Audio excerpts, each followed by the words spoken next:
All right, shalom, everybody, tuning in, whether it be live or after the fact.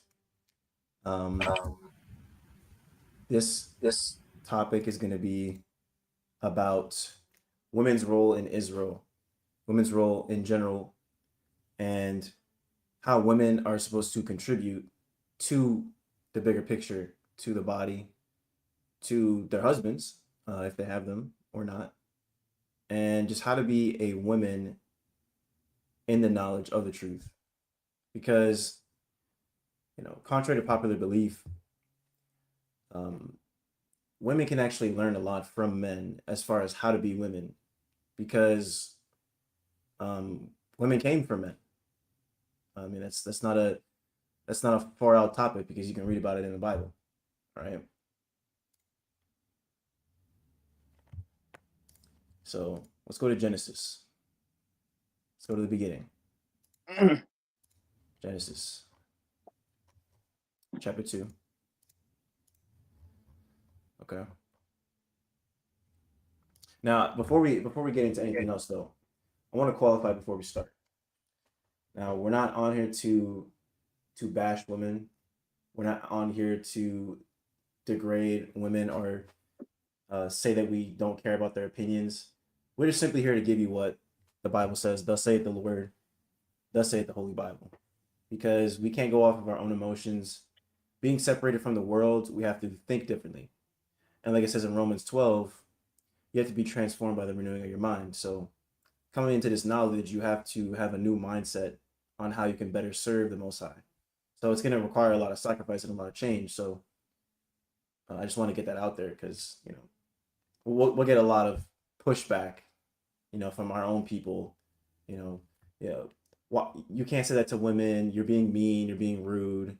Women have a say. This, that, and the third. But you know, we'll get into that. But I just wanted to say that before we start. But I want to read Genesis 2 and verse. Uh, okay, right here. I'll start Genesis 2 and verse 21. And the Lord God caused a deep sleep to fall upon Adam, and he slept. And he took one of his ribs and closed up the flesh instead thereof. Verse 22. And the rib which the Lord God had taken from man made he a woman and brought her unto the man. Verse 23. And Adam said, This is now bone of my bones and flesh of my flesh. She shall be called woman because she was taken out of man. So woman comes from the man, but this is speaking parabolically, right? This doesn't mean that Eve was literally taken from Adam because some people don't know that Genesis is spoken in, it's written in parables. It's not a literal thing in most senses. Like as far as the creation and the earth being created, in a literal sense. But when it comes to Adam and Eve and how they were created and how they came together, right? It's speaking parabolically. So this is talking about how the Adam chose or he took a woman of his own nation. That's all it's talking about, right? Verse 24. Therefore shall a man leave his father and his mother, and shall cleave to his wife, and they shall be one flesh. Now it's not literal. Like when a man and woman come together, they don't literally become one flesh. It's talking about the spirit and their mind. It's the same way that Christ and the Most High are one, but it doesn't literally mean that they're the same being or the same person, right? They're still two distinct people. Verse 25. And they were both naked, the man and his wife, and were not ashamed. And we know what that means, right? And we're not ashamed. I gotta break that down. But I wanted to start here just so that we get an understanding that um, the woman was created for the man to serve a purpose. Now, this doesn't diminish, women's roles. It's not. We're not here to talk down on the women, but women have to understand their place, and that they were created to have a servile role, not to lead, because Adam was first formed, not Eve. Right? I want to get that real fast. Um, let's get First Timothy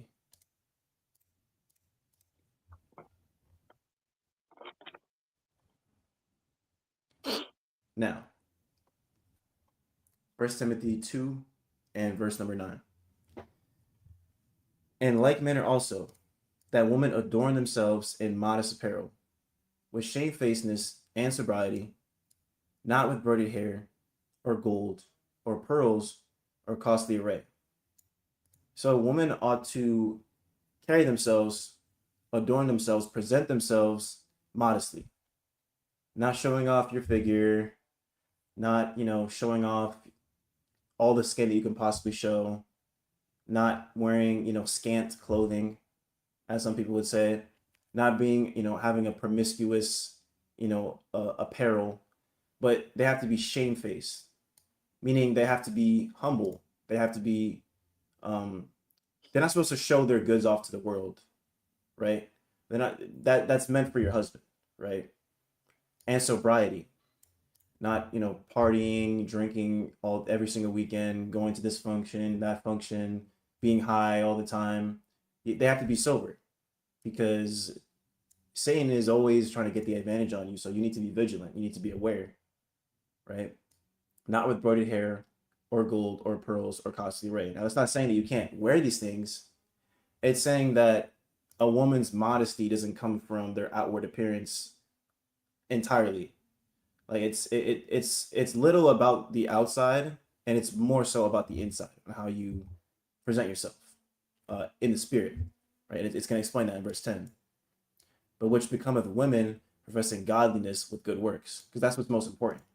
Looks come and go, looks fade, and as a woman gets older, and as a woman ages, they don't look as good as they used to, when they were in their prime, in their peak.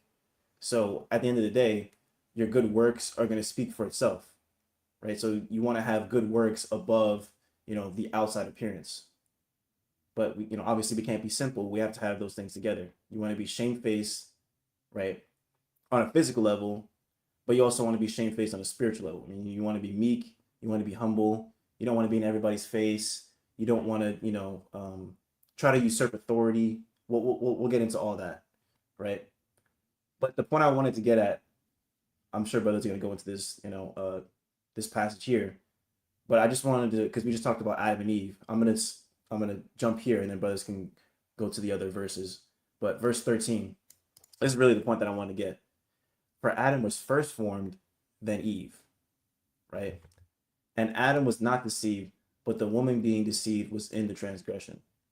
So we have to establish this first, that Adam was first formed, so the leader was first formed. The man with the authority was first formed, and then it was Eve. Eve was meant to follow in the footsteps of Adam and serve her role as his helpmeet, right? And Adam wasn't deceived. Why? Because he was made to have a stronger spirit than the woman. Like we didn't make this up, right? This goes back to the creation. Woman was made to be a weaker vessel, right? And it's not diminishing women. It's just women don't have the same spirit as men when it comes to leadership, right? And that's why Eve was able to be, beguiled by the serpent. And it says here, the woman being deceived was in the transgression. So that's truthfully why sin entered into the world, is because of Eve's actions and what she did.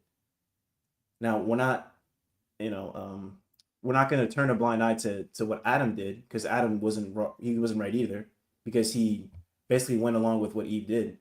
He was supposed to check her. He didn't do that. We're not saying that that was a good thing, but what we're saying is women have to understand their place and their role and be okay with that role, because it's not what we created, it's what the Most High set up, right? So, brothers want to add anything? Go ahead and jump in. Come on. So, Go ahead, Zeke. Go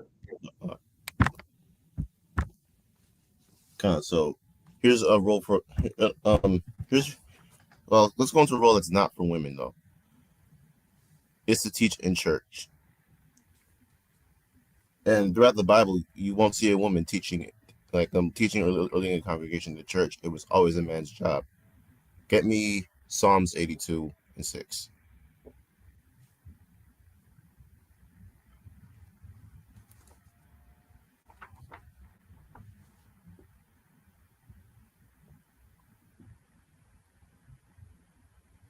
Wait, no, that's not the one I want. Salakia, Proverbs 8 and 4.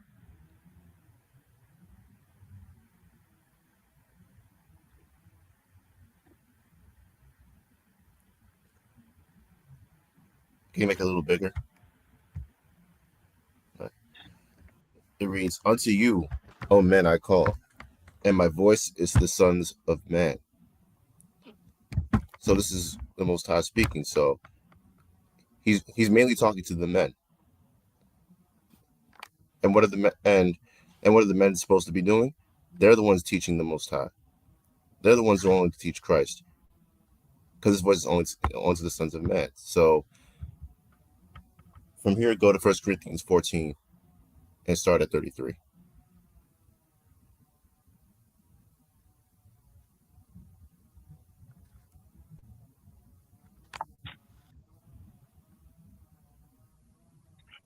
And it reads, "For God is not the author of confusion, but of peace, as in all churches of the saints." And 34, "Let your women keep silence in the churches, for it is not permitted unto them to speak, but they are commanded to be under obedience, as also saith the law." Right? So it's saying here that women have a role to play. They do have a role to play, but it's not to speak in church. It's to keep silence.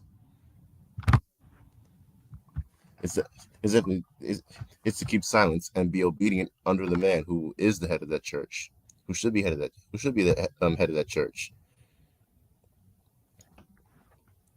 For it's not permitted unto them to speak, but they're commanded to be under obedience, as also saith the law. Right? Because that's in the law too. That's the order and structure of things. It's man and woman, not woman and man. And from here, go to First Corinthians 11 and 3.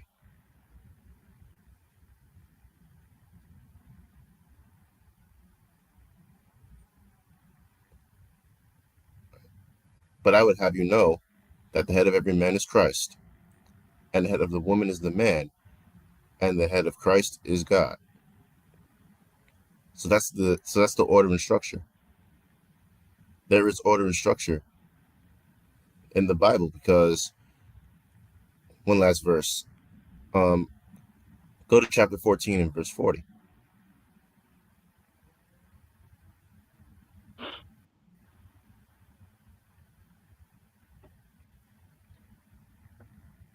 It says, "Let all things be done decently and in order."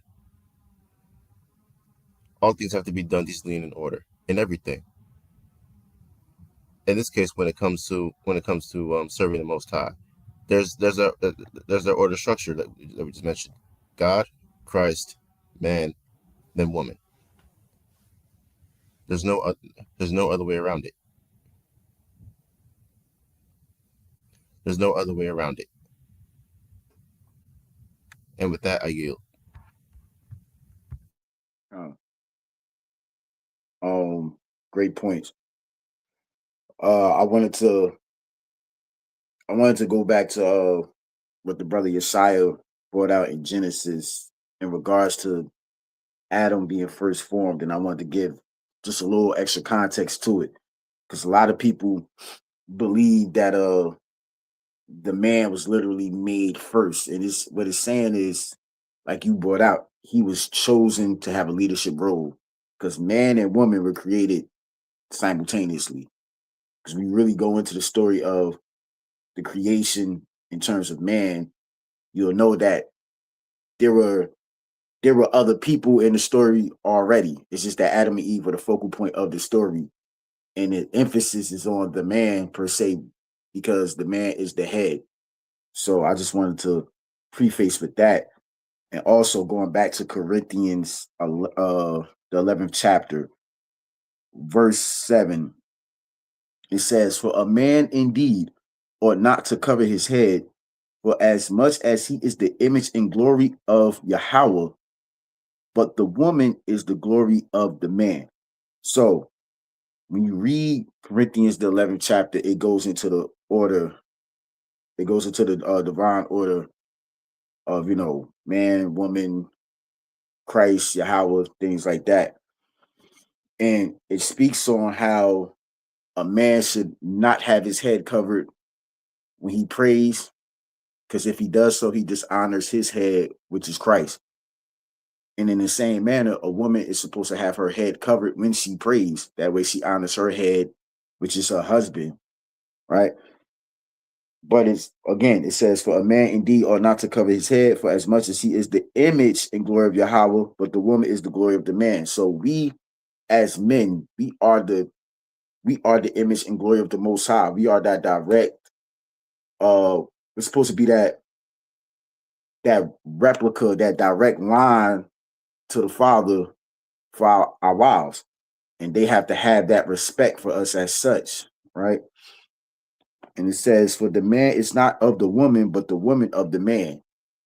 Now, what that means is, like Josiah brought out, the purpose of a woman is to be a helper to a man. Like we are equal counterparts in terms of value. We're both equal when it comes to value because we need each other. You can't have one without the other. Man and woman work together, but we differ in functionality. For example, there's just certain things that a woman just can't do, and there's certain things a man can't do, right? For example, women will always have the advantage on us in terms of childbirth and stuff like that. But outside of that, there's really nothing else that they really have that they really can do that we can't do or do better. And it's not to slight them, but we're made that way because we have to build, we have to protect, we have to provide. So we have to be more competent in order to do so, right? So this is what it's saying by, for the man is not of the woman, but the woman of the man, because the man wasn't created as a helpmate. He was created to be the leader, and the woman was created to help that man lead. And it says, neither was the man created for the woman, but the woman for the man. For this cause ought the woman to have power on her head because of the angels, right? So, in other words, when a woman is in line and order spiritually, according to what we're reading, she has power over her head. She's protected. She's in the spirit, right? When she's dealing with a righteous man and she's being orderly, and she's being a God-fearing woman, she has power. It says, nevertheless, neither is the man without the woman, neither the woman without the man in the Lord. For as the woman is of the man, even so is the man also by the woman, but all things of Yahweh. So again, to reiterate the point, we work in tandem, hand in hand, right? So one of the biggest issues in today's time is women, modern women, I'd say, they don't understand this concept that we're supposed to work together in tandem. They want to be above, and that's just not how this thing works. You know what I'm saying? So we need our women to understand these scriptures and to come back and understand that they are what's the word? That they're what's the word I'm looking for? A compliment to a man. That's what they're meant to be. And there's power in embracing that role as a woman. You know what I'm saying? But we need the elder women to teach the younger women that. Let me go to Titus chapter 2. I don't want to be too long on this. Let me just bring that out, then I'll yield.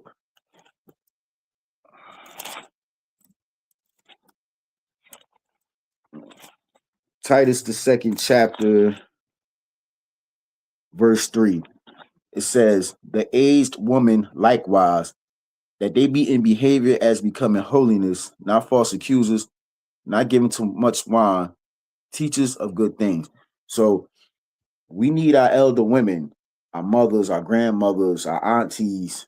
We need them to teach the younger women how to be ladylike, how to serve their man, how to love their husbands and their children, how to be homemakers and things like that. In today's time, you see the aged woman is in competition with the younger woman. The aged woman, she's 50 plus, She's still out here wanting to be in the club. She's still calling herself a bad bitch. Excuse my language. But this is what's going on. She's out here trying to be a baddie. She want to be on the Housewives of Atlanta and all that. And she's trying to play a young woman's game instead of trying to school that young woman on how to conduct herself as a lady, right? It says that they may teach the young women to be sober. You know, a lot of our young women out here, they getting high, they getting drunk, blaming it on the alcohol, and then when things happen, now it's protect all women and stuff like that. When it's like, yo, if you weren't out here acting unseemly, then you wouldn't put yourself in certain situations. And it's not to say that a woman deserves to be abused or raped or anything like that. Nah. However, when you are out here, you out here showing off your body, you out here in certain settings, and you taking drugs and you getting drunk, especially around people you don't know, these type of things can happen. It says to love their husbands, to love their children. This is key. Love your husbands and love your children. A lot of our women truly, truly do not love their husbands like they think they do. They may have love for him. However, a lot of that love is solely based on what he could provide materialistically. Not even on a deeper level than that. Because if another man has more and he's their type, they're liable to fornicate with that man or even leave. You see many instances of that. There's many cases where a woman may have a good man, but she just gets bored in a relationship for whatever reason, and then she leaves him. But he checks every box. So we're living in a different time now where like marriage and relationship is not valued, especially amongst the women. And when you go into the statistics, especially in terms of the Black and Hispanic man, we marry at a higher rate. We stay with our women at a higher rate. And the proof is in the pudding. We value relationship much more than they do. So also it says to love their children. You got a lot of women who have children out of wedlock, and then they mad at the man, but it's like you chose that man. You knew what kind of man he was. For example, you got people out here, and it's not to throw shade at the brother, but Cam Newton, for example, I think he has like 11, 12 kids, like 3, 4 women.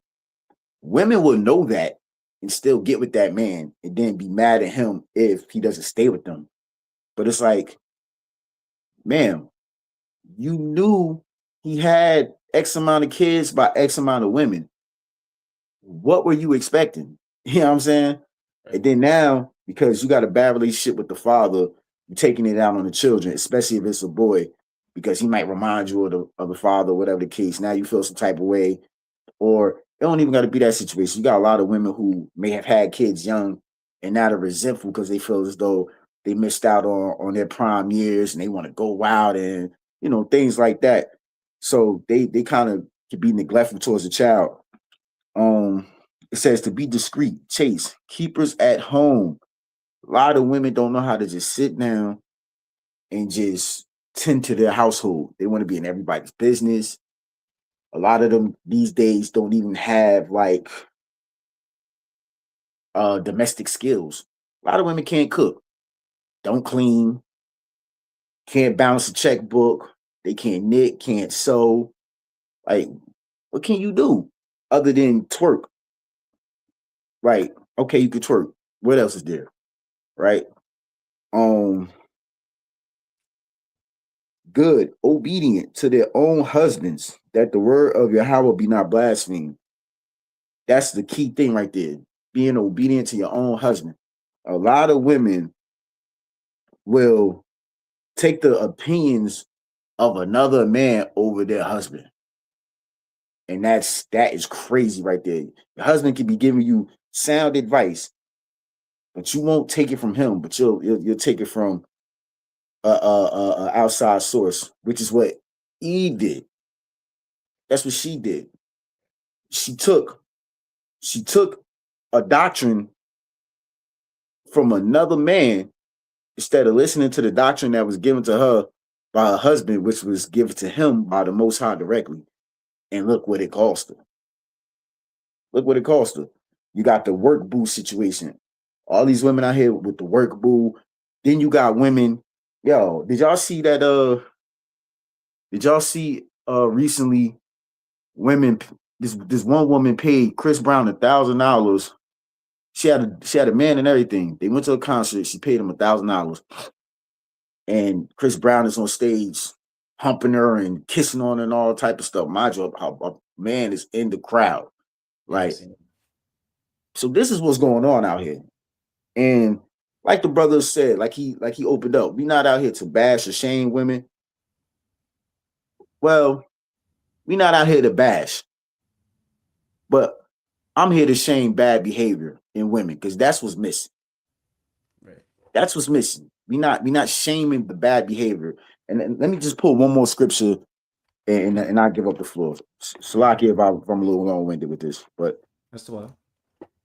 I want to get to the book of Sirach, chapter 23, and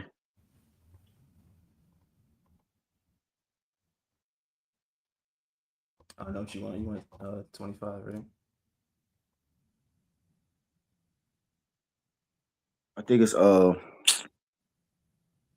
nah, it's not that. Hold on. Here, no, it's 26, chapter 26, Lagi. Chapter 26, and I'm gonna start from verse 22, and I'm gonna end it at 26. It says, "And harlot shall be accounted as spittle, but a married woman is a tower against death to her husband." Now, a harlot is a hoe. That's what a harlot means in the Bible. So we all know there's nothing new under the sun. So you had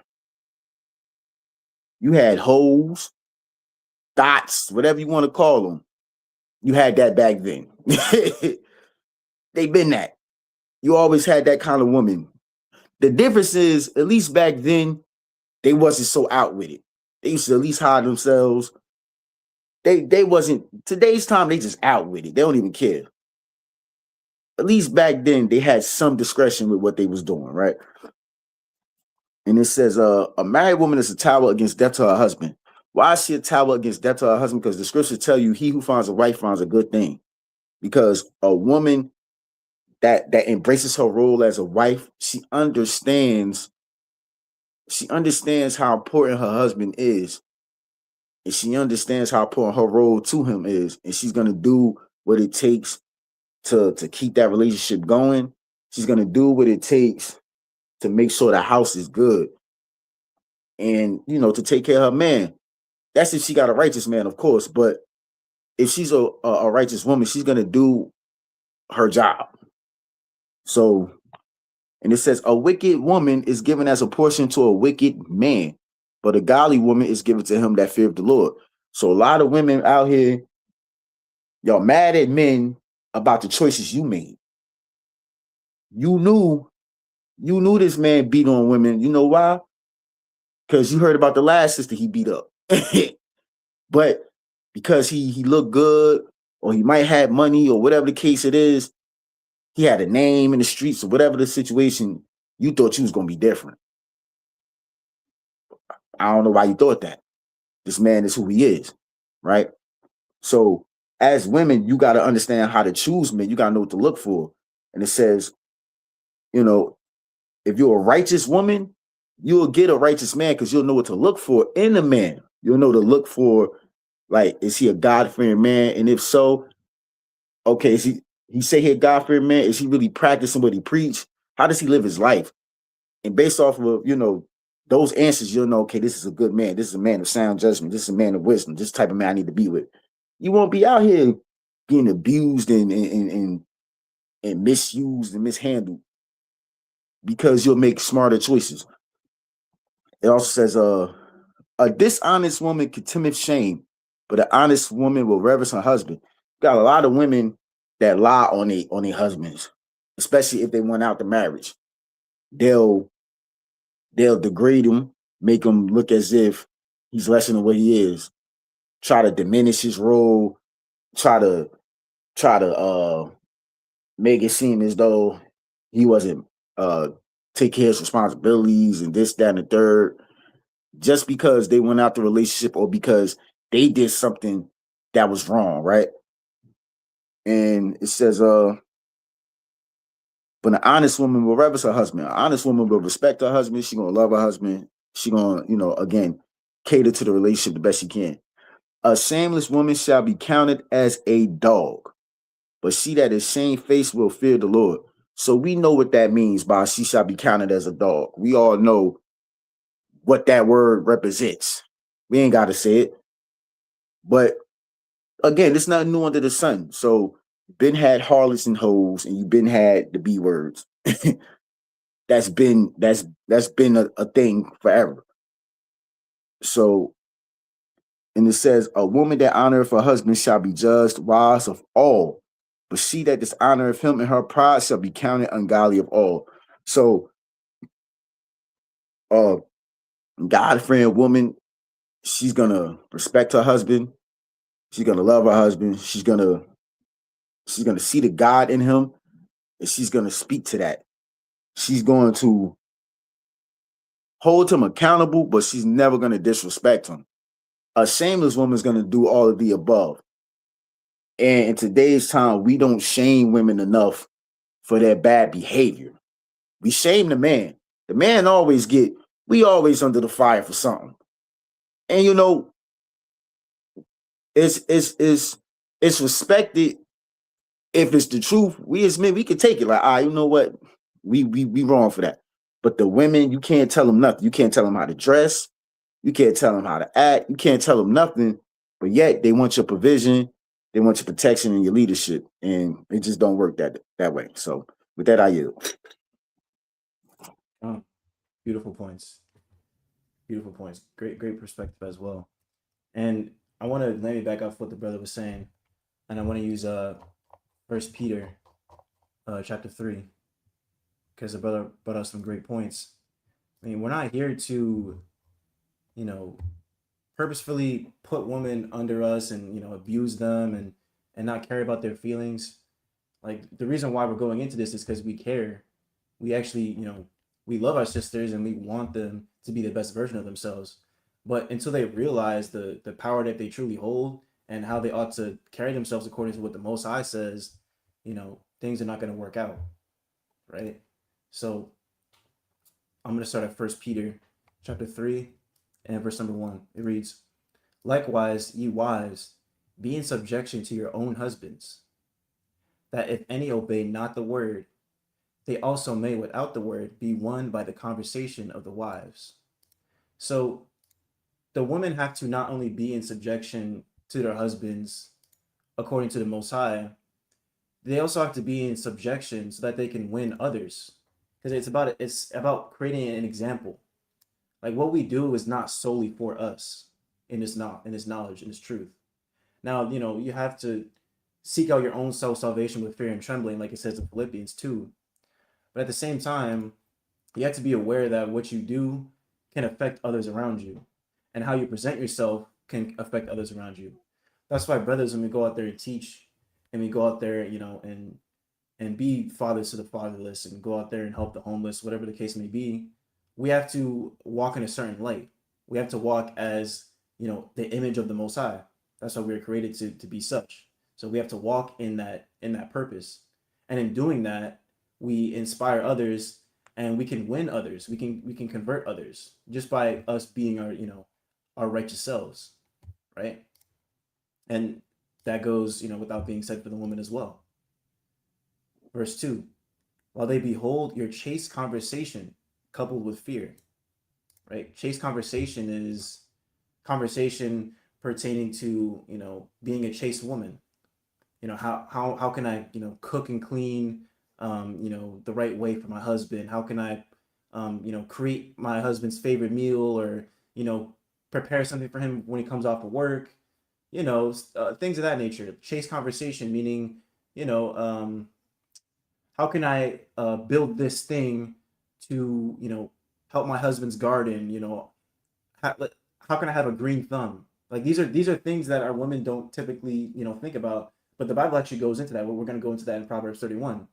But a woman also ought to work with her hands. So she has to have chase conversation regarding things that can help the man. That's really where your chase conversation should be about. Ultimately, it's about the laws of God, but your mind should be towards your husband, right? Verse 3. Who's adorning? Now it goes into the apparel once again, right? Like it's did in First Timothy.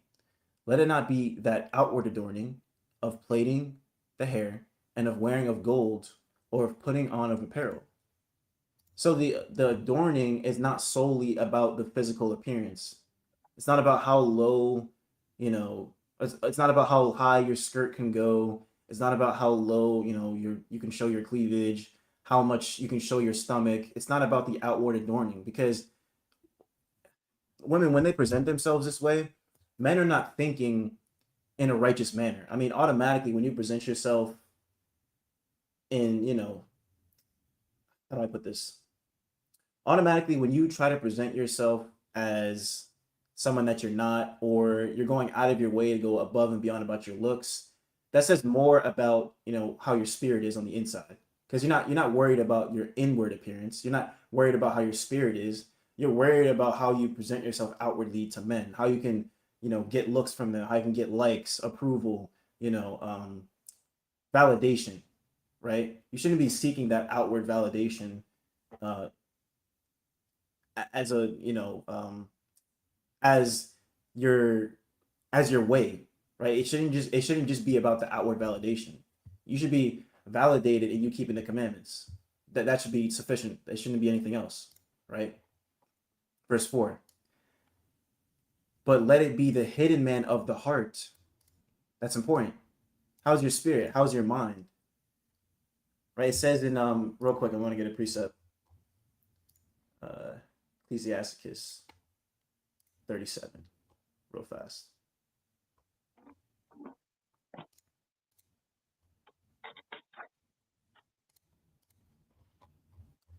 And I think it's verse 12. Hmm. Yeah, okay. Ecclesiasticus 37 and verse 12.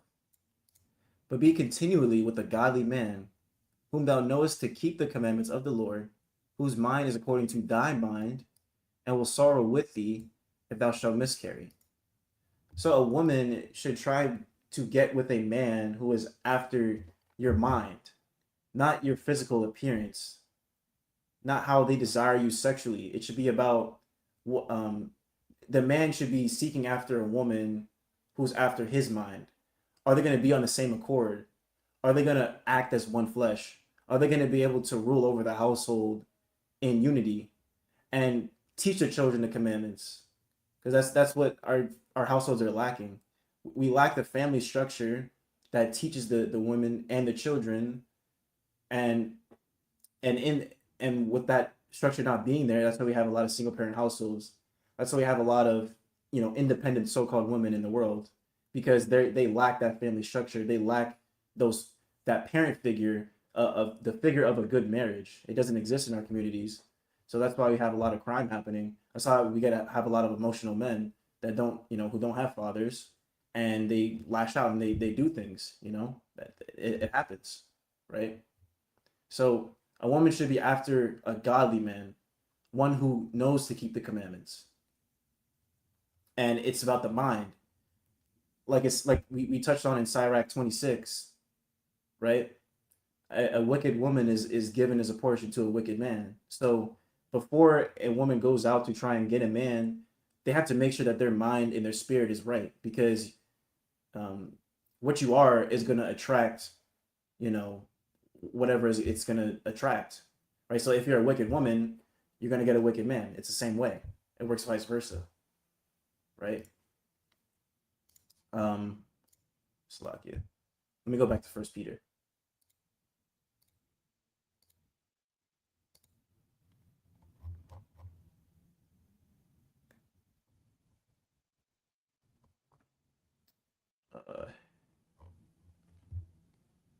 Hold up. What happened? Oh, okay. There it is. Salaki. First Peter 3 and verse 4. But let it be the hidden man of the heart, and that which is not corruptible, even the ornament of a meek and quiet spirit. This is something that a lot of our women lack. I'm just gonna be completely honest. A meek and quiet spirit. You know, women nowadays, you know, society platforms them and allows them to be boisterous and, you know, promiscuous and in everybody's face. You can't tell me nothing. You know, it's a hot girl summer. You know, Right. they're trying to be on the yacht, all this and that, and they can never take correction, right? So, which is the opposite of being meek and lowly. I mean, just think about the men in the scriptures who were the most powerful men in all of Israel. I mean, they were the most meek and lowly people. So, what makes you think that in the kingdom of heaven there's going to be this spirit around, right? This loud, proud, you know, independent woman spirit. It's not. That's not going to be. Those type of women are not going to make it. We're just going to keep it real, because they're not meek. They're not subject to any correction or anybody to be above them, right? Which is in the sight of God of great price.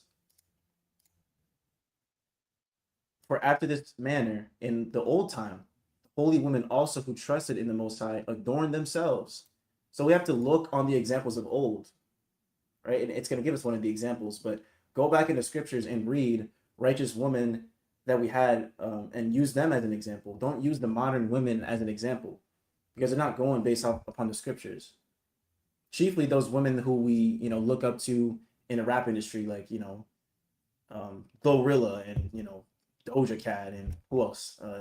Beyonce. Like these are not righteous women, because they're not going based off of thus saith the Most High. So being in his knowledge, I mean, it's as simple as that. You're supposed to go based off of what the Most High says. Being in subjection unto their own husbands. And these women in the world, they're not subject to their own husbands. I mean, now they want to wear the pants in the relationship. Now they want to be the, you know, the boss now. That's a huge thing. You know, women bosses, you know. Now we understand that some women are, you know, they have great skills in this world, and women are advocated for in, you know, in a workplace, but it doesn't take away from their role that they have to do in their homes, right? Just because you have a nice job or you make a six-figure salary doesn't absolve you from coming home and still being a wife to your husband. It doesn't absolve you from doing the righteous acts of our foremothers, right? It doesn't absolve you from those things. You're supposed to keep the commandments wherever you go. And a part of the commandments is being in subjection to your husband. Verse 6. Even as Sarah obeyed Abraham, calling him Lord. So, you know, a lot of our women, I mean, we read this verse, it all hell breaks loose, right? Because women are not going to want to do this. Call their man Lord. Now, Lord doesn't mean that, you know, that you're calling them the Most High God and, you know, they can just do whatever they want to you. No, Lord just means, you know, you're my head, you're my ruler, you know, you're the one who's over me. But you don't want to just give this title to any man, right? You want to prove that man first, and likewise for the man, you want to prove that woman first, right? It's about collaboration in this thing, right? So in order to get to this position of Sarah calling Abraham Lord, there was a process that happened, right? Sarah didn't just jump into, you know, Abraham's lap. It doesn't work like that, right? Whose daughters ye are, as long as ye do well, and are not afraid with any amazement. This goes into the husband right here, but actually, again, it has a great point right here. Verse 7. Likewise, ye husbands, dwell with them according to knowledge, giving honor unto the wife as unto the weaker vessel. So we didn't make this up, right? We're not saying that women can't be strong. We're not saying that women don't have abilities. They're not smart. I mean, our women, speaking chiefly about Black, Hispanic, and Native American women, we're the smartest women on the planet. I mean, we have the most inventions. I mean, there was a so-called Black woman who literally created NASA, right? Did she not? So, I mean, we have the smarts, we have the knowledge, we have the intelligence, but we have to work together. We have to dwell with each other according to knowledge. That's what a lot of us lack. And as being heirs together of the grace of life, that your prayers be not hindered. So, in order for your prayers to work in the marriage, you have to be working together. You have to be heirs together, right? It's not about once you have a significant other, you know, a lot of your mind goes to that person, right? It's not solely on yourself anymore. That's why it's important to vet people, and before you get into a relationship, count the cost because God forbid if it goes wrong, all hell can break loose. I mean, your life can go down the drain. So you really want to be cautious of who you're willing to spend your life with and become one flesh with, because it's there's no this is not the world where you can just get a million divorces, get 25 different husbands, and your spirit's going to be clean. No, I mean, there's going to be baggage with every relationship that you get into, right? Verse 8. Here's the point I really want. Finally, be ye all of one mind. It goes back to having one mind. That one mind has to be to serve the Most High in Christ. How do you do that? By keeping the commandments. Like it says in 1 John 5 and verse 2. That's how you love one another, and that's how you love the Most High, by keeping the commandments. Having compassion one for another. Love as brethren. Be pitiful. Be courteous. So you have to have compassion in this thing. I mean, people are going to make mistakes, right? It's not the end all be all. During the Passover, your wife, she forgets to, cook the lamb to 475 degrees, and instead she did, 500 degrees, and she burned the whole thing. Now you don't want to deal with her no more, But you have to have some compassion, right? You don't be quick to, just separate from somebody because you had a small disagreement about something silly, right? Have compassion. People make mistakes. You have to have long suffering. That's part of the fruits of the spirit. And once you renew your mind and come into this knowledge, you can't be a crash out, right? We're not crash outs in this knowledge, right? We're not supposed to be a crash out. You're just emotional about everything, Now we understand women have emotions, but that doesn't take away from, serving the Most High, because it ultimately goes back to serving the Most High. You have to put your feelings aside and think about the bigger picture, and especially if you have children, right? You can't let your emotions get the best of you. So I'll yield right there. If brothers have anything. I just wanted to two things real quick. I let Z say what he got to say.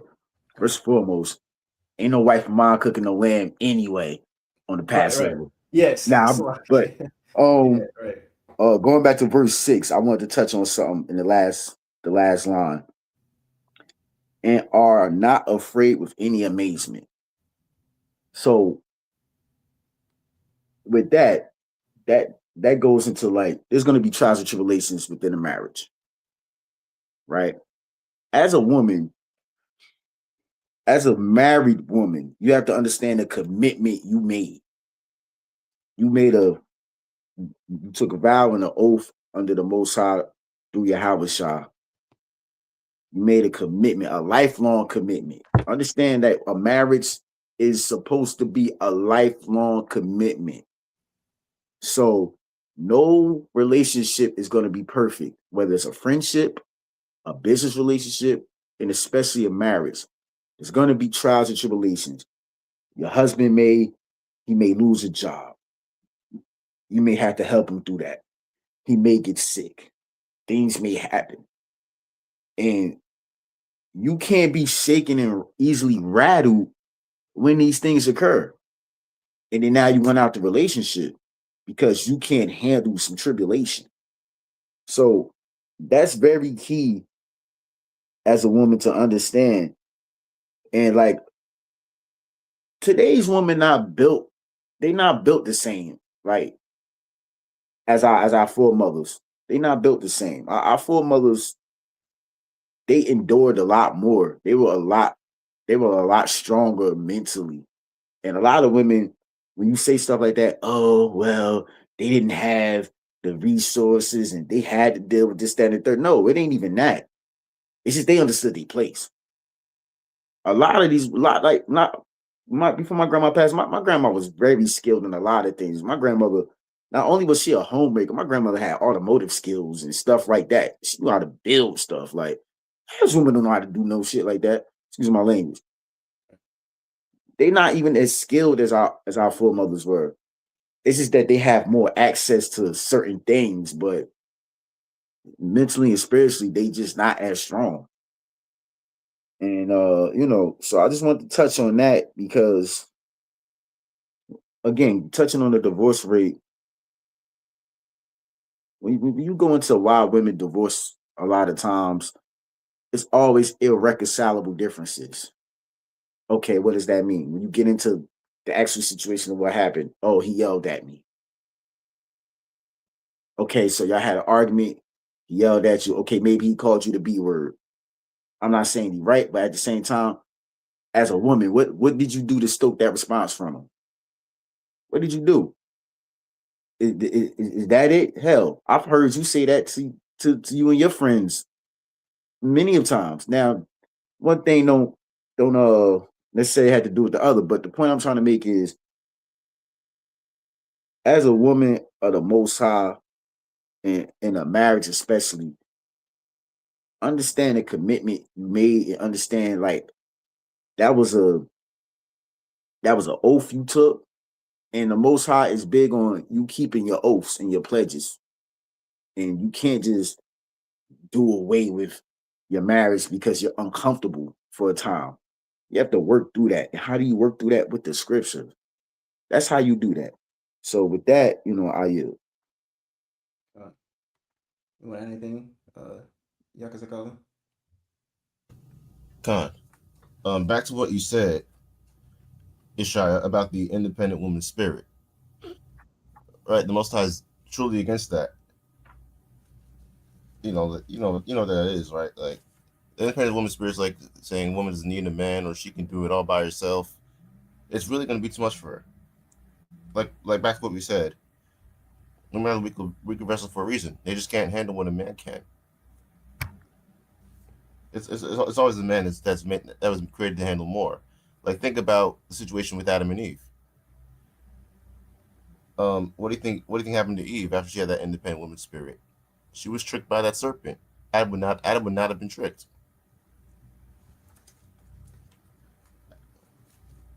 But you know the story. Like, they're both at fault for what they did, for bringing sin into the world. And from here, I want to go to 1 Timothy 2:11.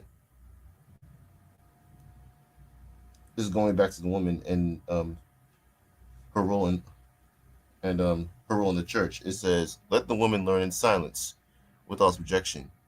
And why should the women learn in silence? Why should they? Because women tend to be very emotional creatures. They're one thing. They're quick to get all emotional about it. Like, there's no way.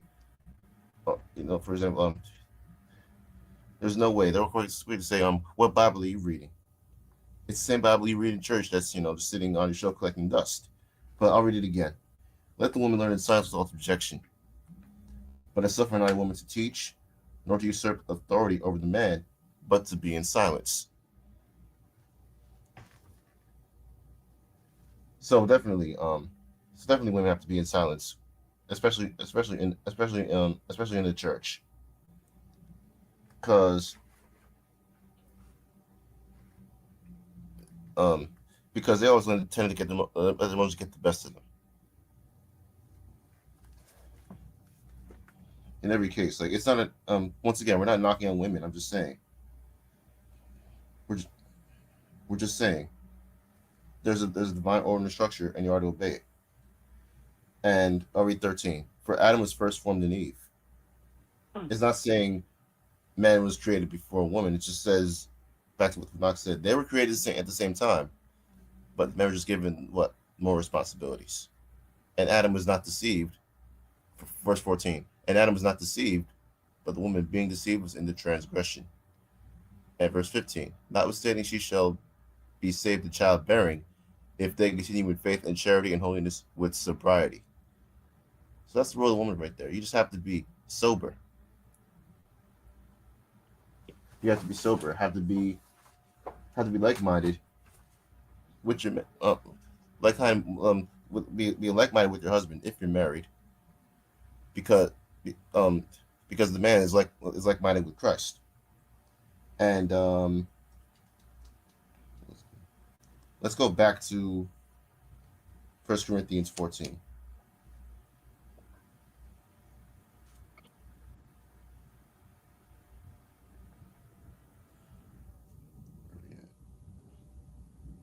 What verse you want? Salakia.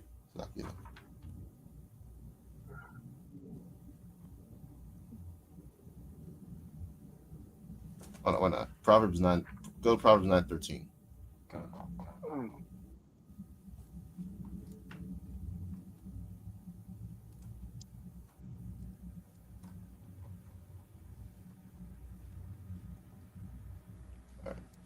It says, "A foolish woman is clamorous. She is simple and knoweth nothing." 14. For she sitteth at the door of her house on a seat. That's just like, let's read the one verse. Salat. A foolish woman is clamorous. She is simple and knoweth nothing. Right. So we just get. We were talking about how a wise woman conducts herself. She's modest. She's not. She's not. She's quick to listen and not so quick to speak. But a foolish woman does the complete opposite of that. It's clamorous. Just means loud. Always quick to talk. Like in a conversation between, the man and the woman. The woman hears one thing she doesn't like, and quickly, just wants to get all loud and say, "You're attacking me. You don't love. You're not trying to protect me." And with anything to divorce you. With anything to divorce you, this is one thing you said to her, and she felt some type of way. That's why women can't run households. It's not a knock on women; they just can't run households because of how emotional they can be. It's really hard for a woman. It's really hard for a single woman to raise children on their own. That's very hard. Like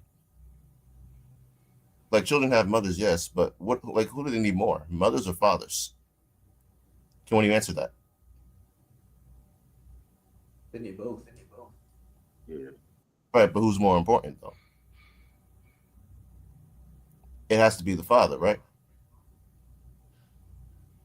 I wouldn't say he's more important, but I get what you're saying in terms Yeah. of like on the statistics. Like if you go into the statistics, like single fathers tend to do much better than single mothers, Yes. statistically speaking. Like if you go into like the Pew Research studies and the CDC reports and things like that. Yeah, so I see your point. Yeah. Like children definitely need fathers. Like I was saying earlier, because for mothers, right, they can only handle children until they get a certain age.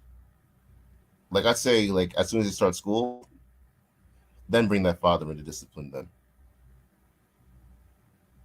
Because they really know how to discipline. Like better than mothers. They tend to be more the gentle parent in the relationship. But fathers, especially if you have sons, you have to go hard. You have to go hard on them. Train them to be a leader, like you are. And I'll read this verse one more time. A foolish woman is clamorous. She's simple and knoweth nothing. Really, a clamorous woman would like to make herself heard. That's what it is. And she's talking a whole bunch of, gibber jabber, not saying anything. Just wants to win an argument by yelling. Like that's not modest. That's very unmodest. It's unprofessional. And it's not something a righteous man would want to deal with.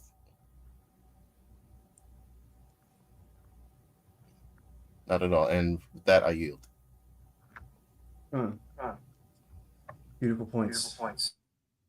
Um, I want to touch on a little bit of more of a woman's roles in the scriptures and how they ought to change their minds and be different in the spirit. Because ultimately, when you come into the knowledge that, you're God's chosen people, that you ought to carry yourself according to, the scriptures and be a righteous woman, you got to shed off a lot of things of the world.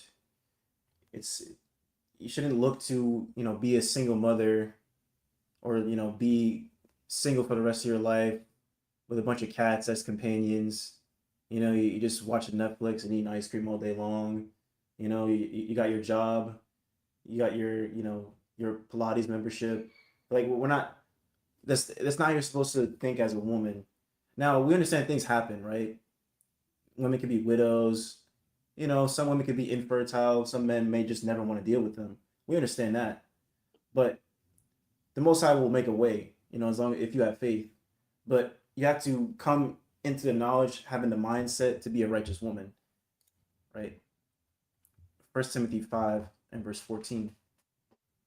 I will therefore that the younger woman marry, bear children, guide the house, give none occasion to the adversary to speak reproachfully. So this is why I love the Apostle Paul, because Apostle Paul gives a great instruction for women and how to be righteous. Because Paul is sending these letters to Timothy, to different men, to admonish them and let them know that women have a role to play and it's not to be over the man. And Paul's giving great detail on how women ought to carry themselves. Because he'll say, the younger woman should marry. Like, young women should be preparing themselves at a young age to marry, how to be a righteous wife. And there's a huge lack of that, especially in this generation, with generation, what is it, Generation Alpha now.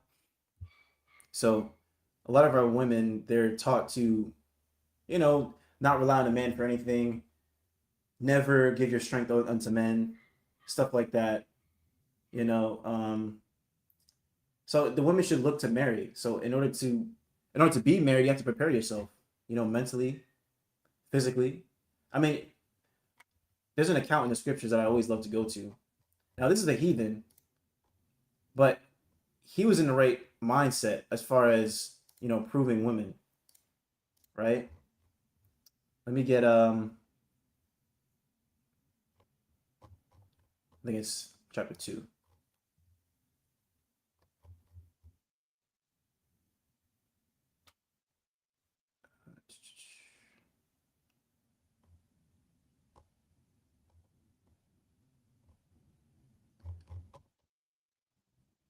So this is the account in Esther, when King Ahasuerus, who was the king of the Medo-Persian Empire, he was searching for a wife, right? So he had the women go through a purification process, a proving process, and this is how men not only should look for women, they should model themselves to be in the ancient mindset of King Ahasuerus, but women also, they should purify themselves spiritually as well. Um, right here. This is Esther chapter 2 and verse 12. Now, when every maid's turn was come to go into King Ahasuerus, after that she had been 12 months, according to the manner of the women. So before the woman could even enter to go into King Ahasuerus, they had to be purified for 12 months.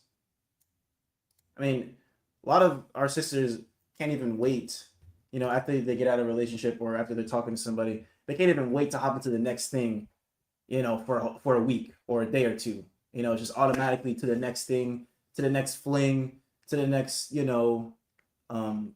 sneaky link, like the most of the time dealing with sneaky links. All right. I'm just gonna keep it a buck. According to the manner of the woman, for so were the days of their purification accomplished, to wit 6 months with oil of myrrh, and 6 months with sweet odors, and with other things for the purifying of women. So not only did King Allosaurus, go for quote unquote righteous woman, but he was also proving them in a matter of 12 months. And out of all these women, only one would be chosen, right? Then thus came every maiden unto the king.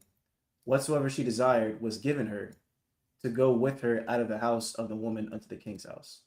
So women should be in the mindset of purifying themselves and understanding that maturity takes time in the spirit, right? Before you hop into anything, this is with anything in life, right? Before you hop into something like a great endeavor, like a new business, a new job, trying to get a new skill, or learn a hobby, something that'll benefit your children or a good friend of yours, you want to hop into it with the mindset of, it's not going to happen in a day, right? There's going to be a process to it. And purification comes with trial and tribulation, right? Because like it says in James, that you should desire to be purified in the furnace, right? Tried by the fire to become fine gold, right? So think about it like this, right? Women, like it says in Proverbs, we're going to go to that next. But women, a righteous woman, her price is far above rubies. So if you want to be a gem to a man, if you want to be gold or a prized possession for a man, you're going to want to go through that process, and you're not going to be easily found, right? You're not going to find a lot of these righteous women all over the place. So you have to be set apart and different. And just because another woman to the right or to the left of you, is not seeking after what you're seeking, doesn't mean that you stop, right? You have the examples around you. And if you don't, you should know where to find the examples. Chiefly, it should be the scriptures. But make sure that you're studying, make sure that you're praying, fasting, getting yourself ready before you hop into anything, right? Purify yourself. But I want to go to Proverbs 31.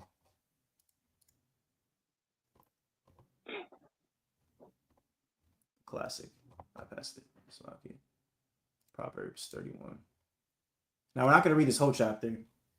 This will be homework for those who are watching. But because this is like to me, this is my personal opinion. I think every woman should go here, before going anywhere else. Like, in all honesty, like, this is where you should go.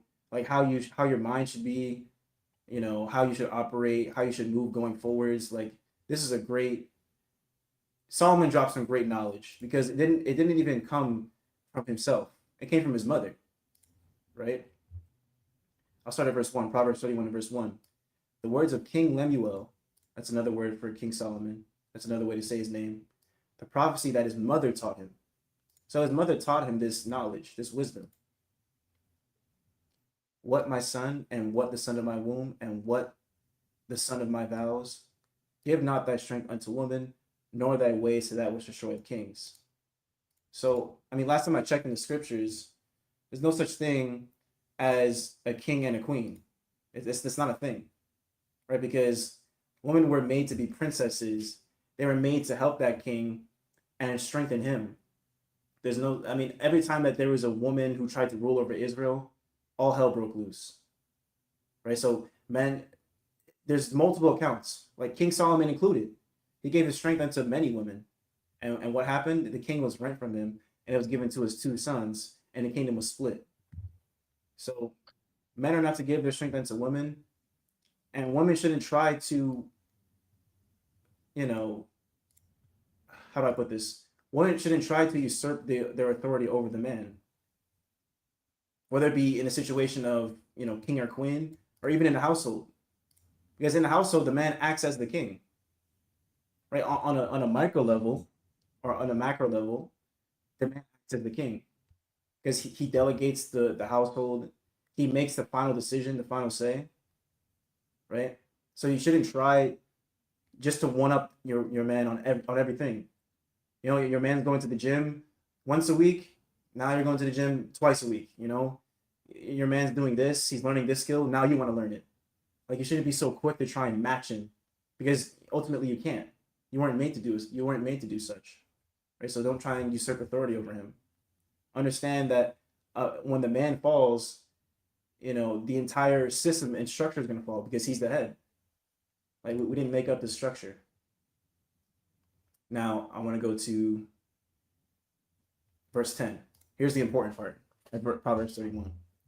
Who can find a virtuous woman? For her price is far above rubies. Right? So if you're a woman, you should aspire to be like a ruby. Now, rubies are hard to find.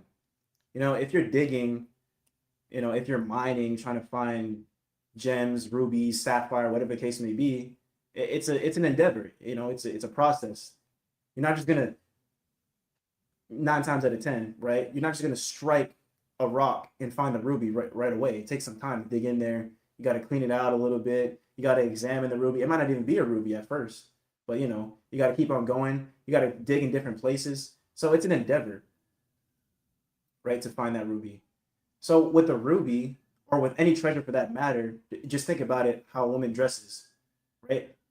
Treasure shouldn't be for everybody to behold and put their eyes upon, right? It should be for that one particular person who actually put the work in to find that treasure, right? I mean, just think about how a woman should dress, right? There's a reason why it says in the scriptures that a woman ought to adorn herself in modest apparel, and a woman should not wear that which pertains unto a man, because women have to dress themselves in a manner that houses, that covers their riches, because the riches aren't meant for everybody on the planet Earth, right? You don't take a treasure chest, all the gold and jewels and rubies in there, and you just present it to everybody that walks past you. No, you present that to the person who's worthy of it, right? It's likewise with the woman. So a woman should hold herself to the price of rubies, not literally, but just think about it on a spiritual level, right? Verse 11, the heart of her husband does safely trust in her, so that he shall have no need of spoil. So the husband, when he leaves the house, he should trust that you're going to guide the house, because you follow after his structure and order, and you're not going to do your own thing, right? And it says that so he have no need of spoil, so he doesn't have to take elsewhere. He knows exactly where his treasure lies. It lies at home, and he knows what his woman's going to do. He doesn't have to worry about these things, and a man shouldn't have to worry about those things, right? If you're a righteous woman, she will do him good and not evil all the days of her life, right? And when you make that vow, till death do us part, I mean, you should really mean that. Till death do you apart. You should be doing good and not evil all the days of your life. Not just when you first get into the marriage, not when you first meet this person. I mean, you should strive to continue that as long as you can, all the days of your life. Now, here's a part that a lot of women just forget about Proverbs 31. They say, well, I'm a virtuous woman, right? I go to church every Sunday. I read my word. I listen to pastor, and I give, pastor like $10 a week. I pay my tithes. Certainly I'm righteous. Well, you forgot to read verse 13, right? She seeketh wool and flax, and worketh willingly with her hands. Now, this could mean, working, knitting, crocheting, whatever the case may be, which a lot of women do. But the latter part of this verse is working willingly with their hands. I mean, women could do things like they can build things, right? They can, for the tabernacles, they can set up a tabernacle. They can cook. They can stoke something on the fire. They can, create something for the entire household. It doesn't just have to be the man's job to always do all these things.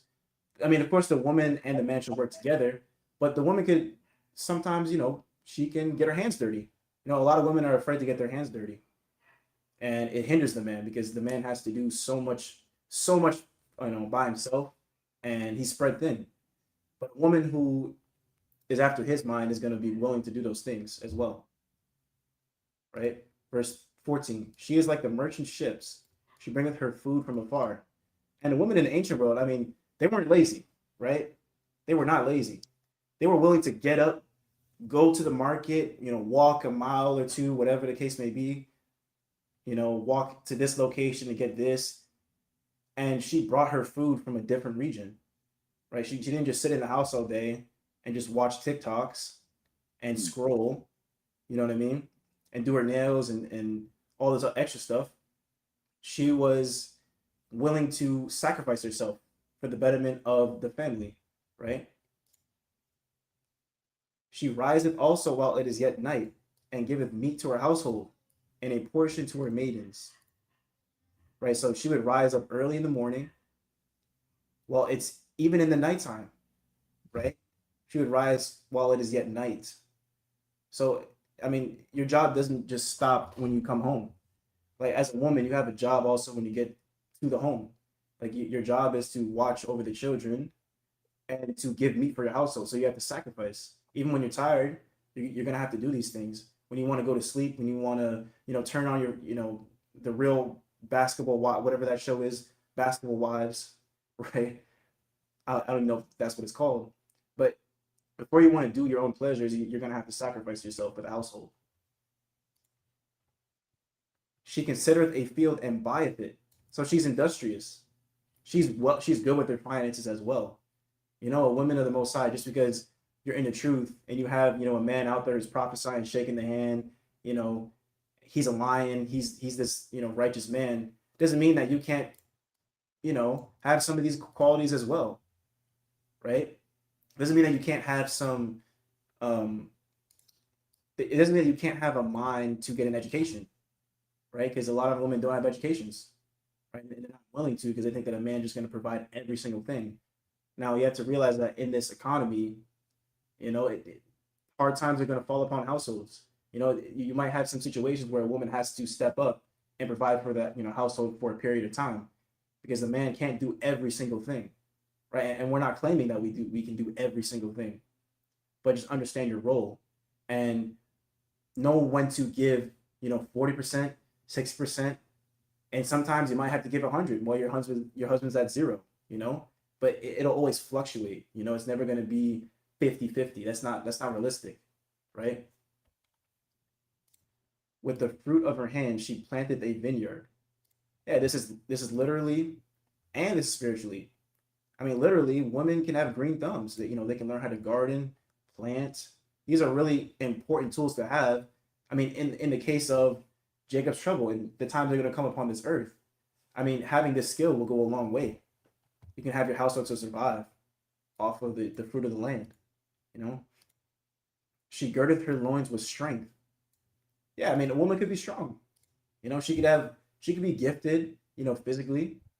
She can become strong, and it strengthens her arms. Women can go to the gym. There's nothing wrong with that. Women can be physically fit. We're not saying that women just have to be in the house all day long and do absolutely nothing and just sit there. No, we're saying that women can go out and become strong. But now you have to know where to use that power. Where should that power be delegated to? You can't just come home and try to square up with your husband because you've been in the gym, hitting the punch and hitting the bag and doing weaves and you shouldn't be at home trying to just square up with your man for no reason, right? Know your place, right? Don't try to fight him, because if you fight him like a man, he's gonna hit you like a man. I mean, so have some wisdom in that. She perceiveth that her merchandise is good, her candle goeth not out by night. So she's always on fire. She's constantly on fire, and she's being a wise virgin, right? And when I say that, I mean pursuant to Luke chapter 25. She's one of those wise virgins who kept her oil, right? Because you had 10 virgins. You had 5 wise and you had 5 foolish. The wise virgins, they kept their oil. They made sure that they always had a supply of oil. And the oil is the spirit, right? The knowledge, being in the truth. And those who didn't have the oil were the foolish. And that relates to the proud woman, the woman who's clamorous, boisterous, right? Who's not willing to keep her oil and who sells it, right? Just for anything. So be a wise virgin. And if you don't understand what I'm saying, just read Luke 25 and it'll break down. It's a parable. Um, I'll read a couple of you. I don't want to be too long winded, Slakia. Verse 19. She layeth her hands to the spindle, and her hands hold the distaff. Once again, I mean, the spindle is what weaves together, a tapestry or a piece of clothing. Verse 20. She stretches out her hand to the poor. Right. This is something that a lot of women don't really do. I mean, men included as well. We don't give to the poor. We don't go out there and feed the homeless. We kind of walk by them, we scoff at them, we make fun of them. But the Most High sees all these things. So you always want to give to the poor, give to those who are needy. Be a philanthropist, right? In the spirit. Yea, she reaches forth her hands to the needy. And she is not afraid of the snow for her household, for all her household are clothed with scarlet. So the woman, she working with her hands, she can create things to help the house. Like in the wintertime, your family's not going to go cold if the woman is there, knitting the mitts and the gloves and the hats, and things like that. That's a righteous skill that a woman could, cultivate even in modern times. This doesn't just apply to the ancient world. Now I want to jump down to verse 30. Now we can go through this whole thing on another live, but this is the point I want to get to. I got a little bit excited, Slakia. I want to jump down to verse 30. Favor is deceitful and beauty is vain. Why is it saying that? Because a woman's appearance could be very deceitful. Favor. A woman could favor you. She could flatter you with her words, right? And her outward appearance could be vain. Because in process of time, I mean, women, they're not always in their peak estate. As women get older, they have children, their body's not in the shape that it used to be, right? They may gain some weight, they get wrinkles, right? It's not what it used to be, right? That's why beauty is vain, because beauty comes and goes. Beauty's not always around. So you should be striving to be virtuous, right, in all your days, because you're going to attract the right man no matter what age you are. It doesn't matter, right? But a woman that feareth the Most High, she shall be praised. So fearing the Most High is doing what? Keeping the commandments. Ultimately, you're going to be praised, not only by those around you, but the Most High is going to have favor upon you. All right, so with that, I yield. Anything else brothers want to add? I mean, I think we pretty much broke it down. Come on. Want to add something? It's all right.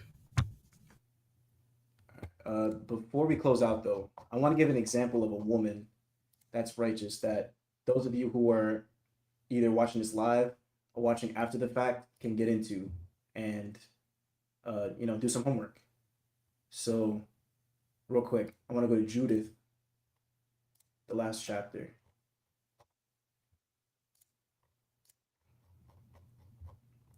I want to read verse 20. I'll start at 22.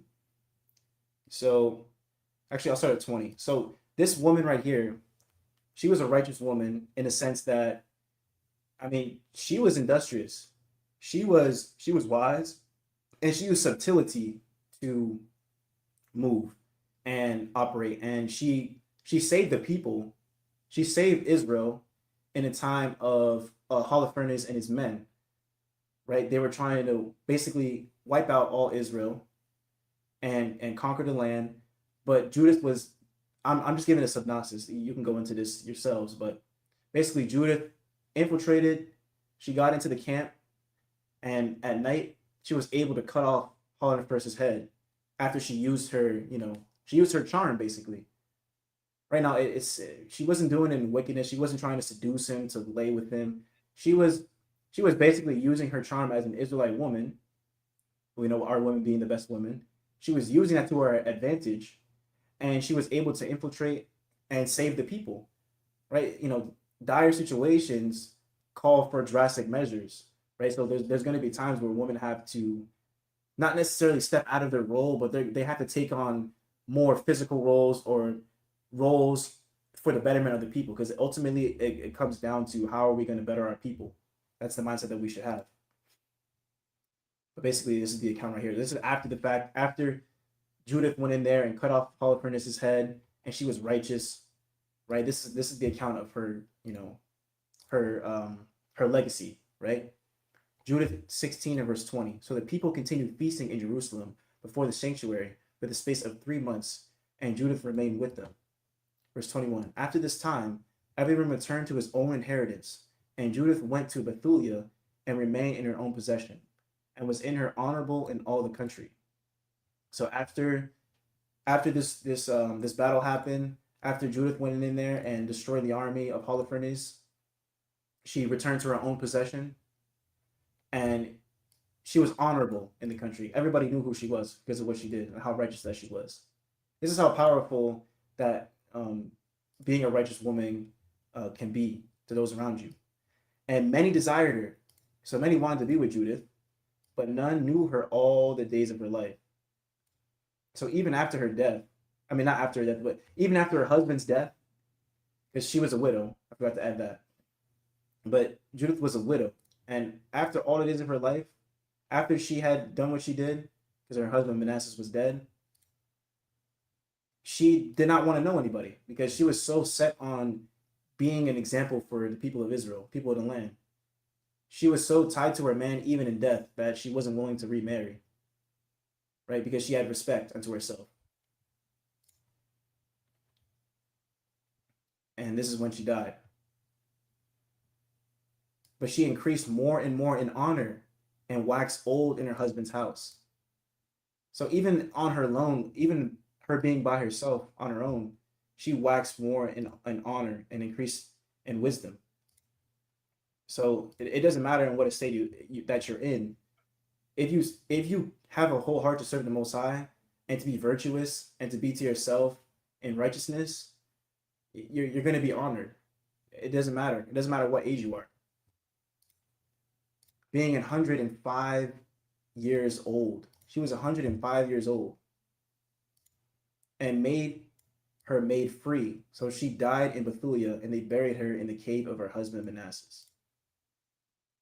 So this is a great story to read because it teaches women how to, or it can teach women how to be faithful even unto death, right? Because Judith sacrificed herself. I mean, she was willing to be killed by the enemy just to save her people in one instance, right? So she was willing to put her life on the line for the children, and she wasn't just thinking about herself. That's what a lot of our women need to get into the mindset of, men included, but this is about the women. Women have to think less about themselves and more about the collective. And once you think about the collective, once you think about the children of Israel, once you think about us as a nation, your life is going to change, right? And you're going to start to think more spiritually and how you can better yourself. Because before you try and go out there and help anybody else, you got to help yourself. You got to examine your own spirit, because you're not going to affect anybody that way. If you're a hypocrite in the sight of men, you're not going to convince anybody. You're not going to win those who are not in this faith to come into the truth and this knowledge if you're not being that person yourself, right? So do you brothers want to get closing precepts before we close out? Yeah, going back to Proverbs 31st chapter. If you could just read that last verse for me. As a matter of fact, I'll read it. You can get to it. Let me just get to it. It says Proverbs 31 and 31. Give her of the fruit of her hands and let her. I started, 31. Give her of the fruit of her hands and let her own works praise her in the gates. So,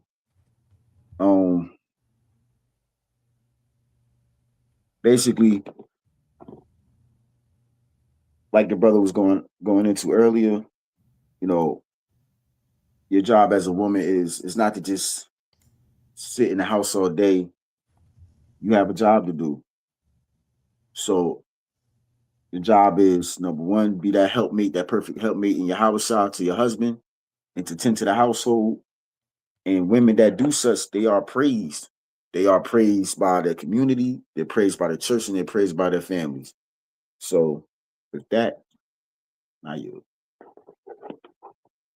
Anything, Zeke, before we close out? Closing precept or verse?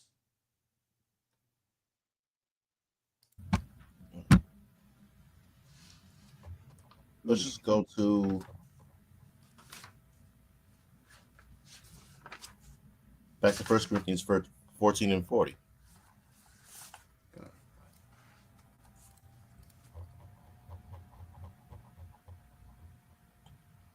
All right. Let all things be done decently and in order. So this is still going into the role of the woman, but really it all starts with the man, though. It all starts with the man, especially if he has a family, because if the man's in order, then the woman would be in order, and so would the children. But however, if he's out of order, then the woman's out of order, and then the children. We just have to keep in mind the man and woman definitely have to be on one accord. It says husbands love. It says for husbands to love their wives, but wives should love their husbands too, or else that family will stay in order. Because what's the ultimate goal? It's to have favor with the Most High in Christ. That's how you do it. To have all things be done decently and in order, and to I'm gonna say.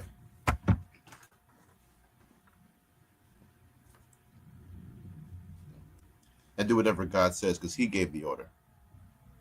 He never said for it to be changed. Just like America does that. The country we live in does that. They're gonna say it doesn't matter. They'll have women be the head. They'll have women be head of churches. Or or head of households.